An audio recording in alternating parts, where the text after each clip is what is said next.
Good morning students. आज का जो हमारा टॉपिक है वो क्या है, इकोलॉजी, पारिस्थितिकी। तो पहले अगर देखते हैं पारिस्थितिकी होता क्या है। हमारे जीवन पर पर्यावरण का कैसा और किस तरह का प्रभाव पड़ता है।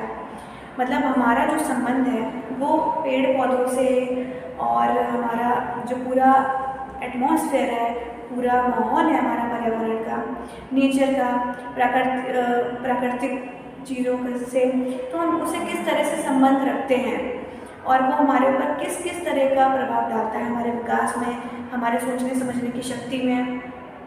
तो सबसे पहले इसकी परिभाषा देख लेते हैं क्या होती है। आप लोगों को सबको नोट करना है। पारिस्थितिकी क्या है? पारिस्थितिकी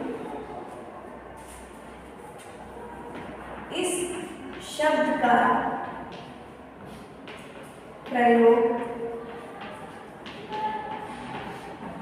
पहली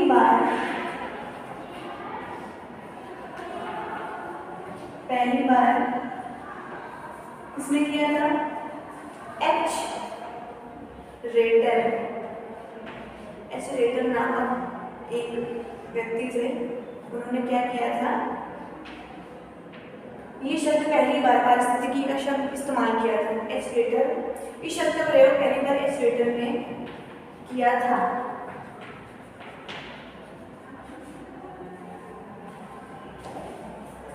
जीवधारी मतलब क्या होता है? Living things. हम लोगों में जीवधारियों के कार्बनिक, हमारा शरीर किन किन तत्वों से मिलकर बना है? कार्बन, हाइड्रोजन, ऑक्सीजन और भी कई सारे हैं। तो ये कैसे होंगे? कार्बनिक। ठीक है, मतलब कार्बनिक से समझ सकते हैं, कार्बन ये जो होता है कार्बन, जीवधारियों के कार्बनिक और अकार्बनिक, इनऑर्गेनिक, कार्बनिक और अकार्बनिक वातावरण से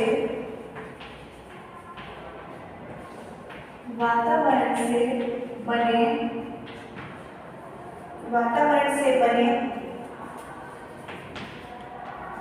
पारस्परिक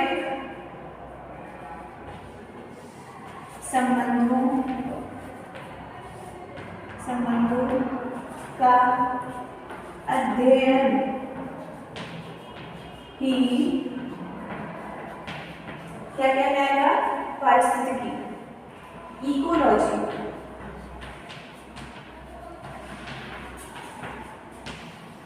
पारिस्थितिकी कहलाता है। तो क्या परिभाषा है पारिस्थितिकी की? जीवधारियों के कार्बनिक और अकार्बनिक वातावरण से बने पारस्परिक संबंधों का अध्ययन ही पारिस्थितिकी कहलाता है। ठीक है, उसके बाद आगे देखते हैं। ये आप लोगों को नोट करना है। अगर हम बात करें कि हमारे भारतीय जो साइंटिस्ट थे जिन्होंने पहली बार इकोलॉजी के बारे में बताया, उनका नाम क्या था? नोट कर लीजिए। भी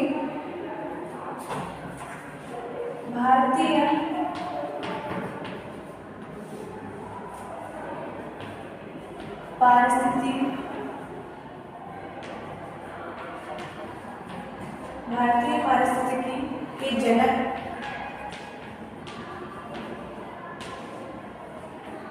रामदेव मिश्रा हैं।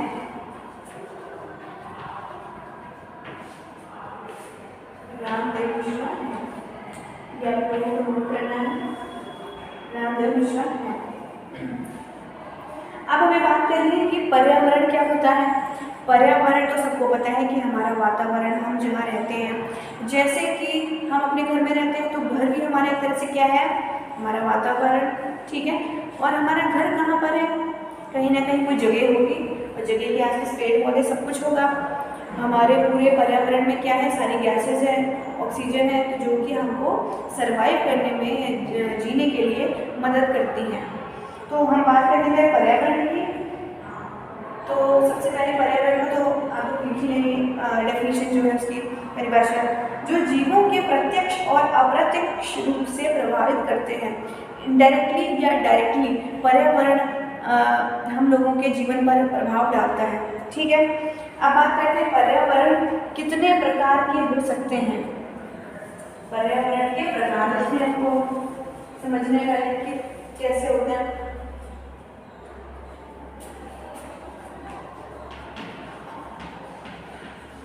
पर्यावरण ये बांटा गया है 3 वर्गों में।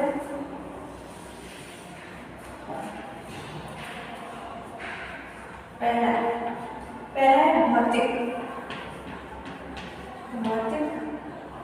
ठीक है, भौतिक पर्यावरण। और हम क्या कह सकते हैं, एक और नाम है इसका प्राकृतिक।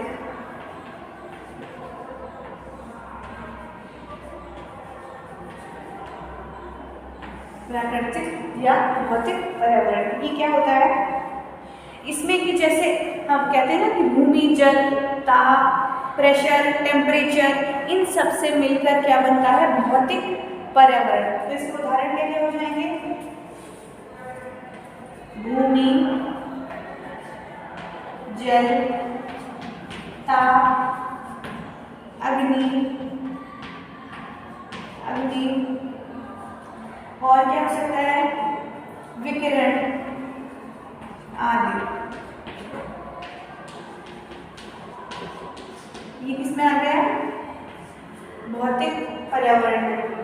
अब दूसरा क्या है, बी जैविक। जैविक मतलब क्या होता है, जीव से रिलेटेड होगा। इसमें क्या क्या आ जाएंगे, जीव, जंतु, पेड़ पौधे, ये लोग जो भी हम लोग हैं, हम लोग पेड़ पौधों पे डिपेंड करते हैं, उन पर निर्भर हैं। तो ये किससे रिलेटेड हो गया, जैविक पर्यावरण से।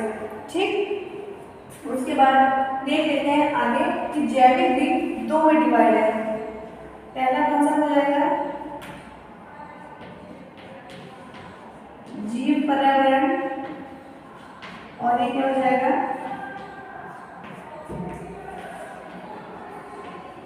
पौधों का पर्यावरण। ठीक है, उसके बाद जो तीसरा है वो क्या है, मनोविज्ञान, मनोसामाजिक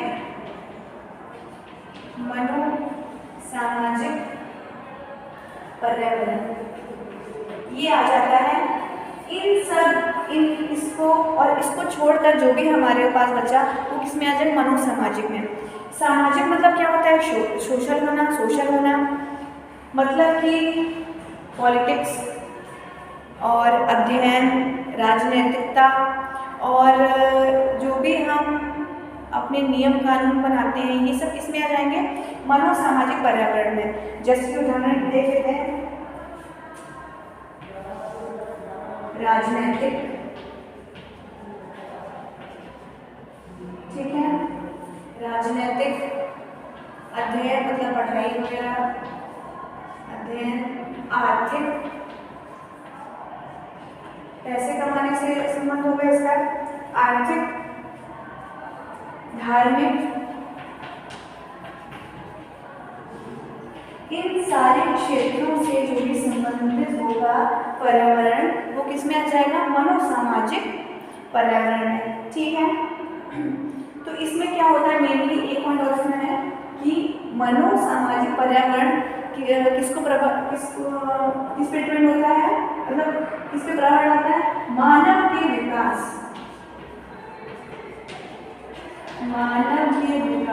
पर प्रभाव डालता है।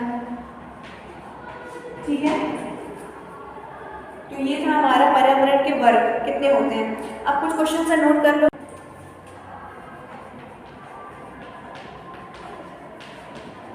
पारिस्थितिकी की परिभाषा लिखनी है। दूसरा, पर्यावरण की परिभाषा लिखनी है, ये वही सेम हो जाएगा। तीसरा, पर्यावरण का जो भी वर्गीकरण था वो लिखना है।